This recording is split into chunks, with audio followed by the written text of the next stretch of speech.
Hello everyone and welcome back to another GTA Online guide. This time we're going to be talking about street racing. Basically I'm going to go through a bunch of car classes and the best cars for those classes, as well as some tips and tricks related to street racing.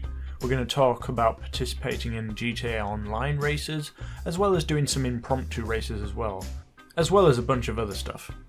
So let's get this video started with a nice look at my 3 garages, all full of cars, mostly ones that I've used in real races. Some of them I've won at least 30 races with each one. Mainly my Zentorno, that's like my main car, and the one I'm most used to in terms of the handling and mechanics. But basically I have a car that I use for pretty much every car class used in races that allow for custom cars. Although if a race doesn't allow for custom cars, I use the same car, only non-modded. So I'm going to talk about some of the car classes, mainly the most notable ones. Firstly, the supercars. There's a bunch of supercars out there that are pretty equal in terms of performance, and with my large amount of experience racing supercars, I can give you a definitive answer as to what car to get for supercar racing. And the list is as follows. For all-round performance, you either want a ProGen T20 or a Zentorno. That's really because they both have the same performance, although the handling on them is a little different from each other, so it's basically personal preference. Personally, Zentornos are my car of choice. I once had a T20 until a glitch happened with my garages and I permanently lost my car, but I got plenty of experience with a T20 and I much prefer the Zentorno, but that's just my personal preference. For races that have a lot of straights like congestion charge, you definitely want to take an adder with you in the race. But this is the only kind of race that you'd want an adder in. You're basically taking advantage of its top speed, which nothing compares to, but everything else in terms of performance with the adder is really bad compared to the other supercars in the game. So all in all, for top speed races use an adder, and for everything else use T20s or Zentornos. Next we'll be moving on to the sports cars class. Mainly in this class there's 2 cars that are really notable for sports car racing. I'm sure you know what's coming. We either have the Jester race car or the Mazakro race car. I don't really know how to pronounce that. It's really just one or the other. They're pretty much the same in terms of handling and performance, so it's again just up to the player preference for what they go with. Now, moving on to compacts. There's a whole bunch of cars that have their ups and downs in terms of performance, but what I would recommend to you is to go ahead and grab yourself a Panto. Wait, before you dislike the video, allow me to explain. The compact class for racing is a really interesting one, since it's one of the most common racing classes just below sports and supercars. And for the choice of car that you go for, it's even more important due to these cars having much less acceleration and top speed that the other car classes have. You really want to get a Panto because it has the highest acceleration of the class because of its small size. Now, the problem with small size is the fact that you're playing GTA Online and not a game like Gran Turismo or Forza Motorsport, and the other players are going to take your small size for granted. And they will ram you off the road when they get the chance. And you're not really going to be able to do much of the same in the Panto. However, with strategy and skill there are ways that you can counter this, such as intentionally being behind the crowd and letting them fight it out before going in for the overtakes. There's more to racing strategy, so I might do a video in the near future about the tactics and strategy for racing in general, so stay tuned for that possibility.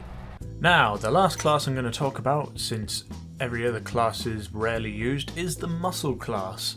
Now, in this class there's 2 cars that shout out to be driven, and those are the Dominator and the Blade.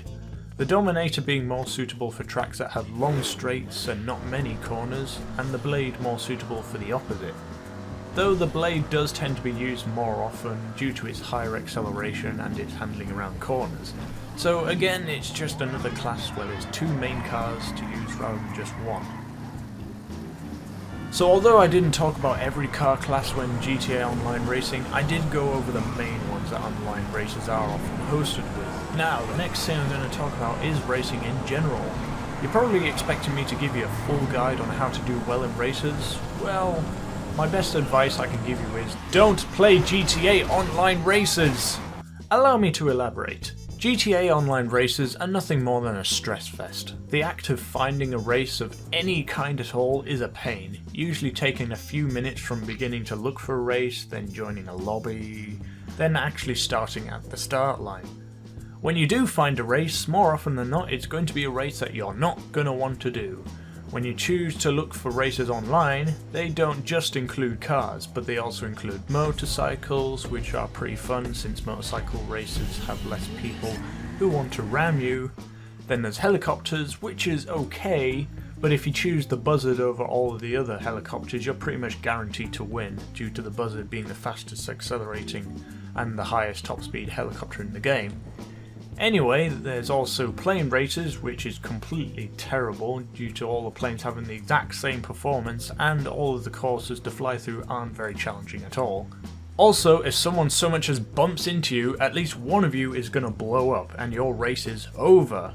And even if you have catch up on, there's no way you're catching up to the players in front. And finally there's boat racing, which basically all you gotta do is choose the dinghy and hold back on the stick as you power through the waves to gain maximum speed, and you'll win very easily. Anyways, with the rant about all the vehicle classes over, let's talk about cars again. So yeah, let's say you manage to find a GTA Online race which has cars. Now you have the problem of the person hosting the event. See, it's up to them what kind of race it's gonna actually be. It could be a nice normal race, which is what you're looking for, but then there's also the hosts who think they're being cool by setting the game mode to GTA race. Oh god damn it, I hate GTA races. For the record, if you're forced into a GTA race and it's a sports car class, obviously go for the Kuruma due to its armour. And the same goes for the off-road class, you just choose the Insurgent. Both of them having armour will definitely make it a lot easier when you're being shot at. So there's GTA races and then there's non-contact races. Who on earth at Rockstar thought this was a good idea? It's a race, yeah, but you can't interact with the other drivers. What's the point in that? You may as well just do a time trial. A part of racing is supposed to be about strategy.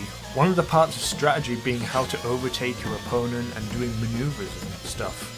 With these things bearing on your shoulder, the race feels more real, more fun, but not when everyone is a ghost. And then if you somehow manage to find the perfect race with the best game type and the settings, you then have to go about worrying about what the other driver is going to be like. Are they going to be good sports and allow you to have a nice race, or are they going to be like, ha ha ha, fuck you bitch, get pitted motherfucker, I'm gonna win! So all in all, I would highly recommend that you don't participate in official GTA Online races. Instead, do this. Get a bunch of friends to join you in their best cars and then organise an impromptu race. Follow the instructions and invite your friends and off you go! Now, a lot of you watching this are going to be like, hey, Rocky, you expect me to do this impromptu shit? I'm going to unsubscribe now. But wait! Allow me to explain. A lot of people poke fun at impromptu races because they're not proper races. And that is true, you don't actually get a lot of money by doing impromptu races, but what you lack in officiality, you gain in sheer fun. Okay, let me list the advantages of going impromptu over playing GTA Online races. Number 1, you don't have to go through lobbies to find a race. You do it all in the free play server that you're in. There's no annoying loading screens that you have to go through, so it's way quicker and easier to set up. Number 2, you can mix and match car types for impromptu races. Alright, so I'm gonna race you with you on your shitty ass faggot thing. I'll be over here in this great thing. Yeah, I think it'll be a fair race. Anyway, see you at the start line. Number 3, you can more organise the rules of the race. You can use weapons if you want, or not. Just let everyone know the rules of the race. Alright, so our rules are no flipping each other off, no ramming each other off the road, and definitely no weapons. And if someone is breaking your rules, such as ramming you off the road and being unsportsmanlike, you can just kick him from your party. It's way easier to do that in impromptu races rather than just official ones.